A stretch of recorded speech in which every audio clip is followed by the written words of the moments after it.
This past week, the stark contrast between President Joe Biden's humanity and former President Donald Trump's bombast was once again put on full display for Americans to witness. The comparison couldn't have been more dramatic. On Memorial Day, a solemn occasion meant to honor those who gave their lives in military service, President Biden delivered a message filled with empathy and respect. He remembered the fallen and acknowledged the families still grieving their loss. He spoke not just to a nation, but from the heart of someone who understands pain and sacrifice. Trump, on the other hand, chose that very same day to unleash a torrent of vitriol. While the country bowed its head to remember the brave, Trump was screaming into the void. His message was loud, chaotic, angry, filled with conspiracy theories, insults, and grievance. It was not about the fallen. It wasn't about unity. It wasn't even about America. It was about Trump. He took the moment to attack political opponents, to stoke fear, to spread misinformation, and to paint a picture of America in decay, not because he believes in fixing it, but because he thrives in division. This is the difference. It's not just policy or party. It's not conservative versus liberal. It's character. It's decency. Joe Biden, diagnosed with an aggressive form of cancer, stood before veterans and gave thanks. He spoke of democracy. He honored sacrifice. He recognized the weight carried by generations of Americans who answered the call to service.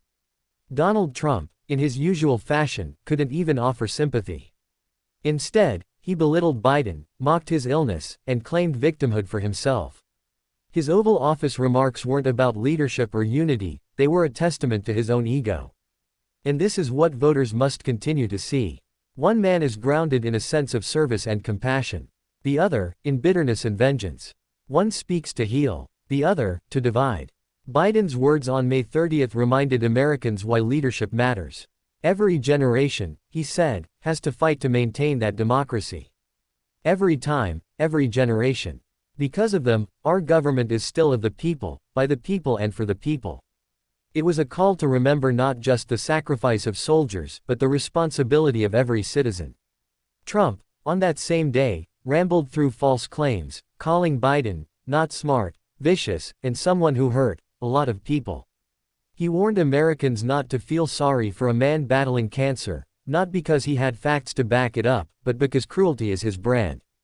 There is no bottom. There never was. Trump sees empathy as weakness. He sees compassion as betrayal. He doesn't understand the meaning of honor or service. And more importantly, he doesn't want to. Biden, through his flaws and challenges, has consistently shown the moral compass Trump lacks. Whether it's in how he speaks to grieving families, or how he addresses veterans, or even how he confronts his own mortality, he leads with grace. And this difference isn't just academic. It shapes how presidents govern.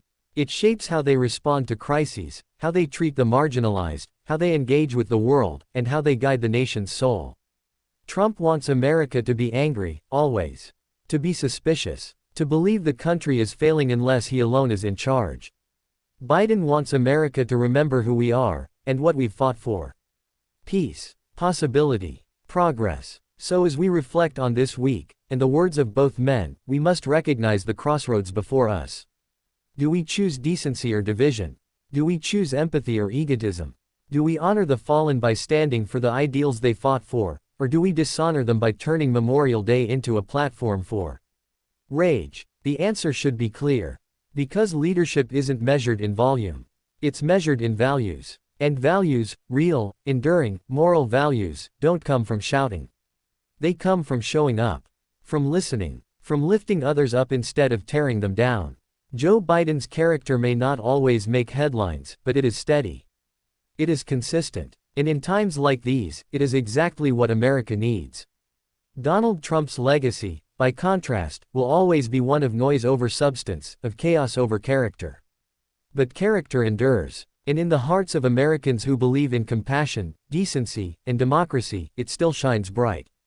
In the end, the difference between these two men will not just be remembered in political history. It will be remembered in how they made us feel. One man sought to lift us. The other, to drag us down. And America, time and again, has chosen hope over hate. Light over darkness. Unity over division.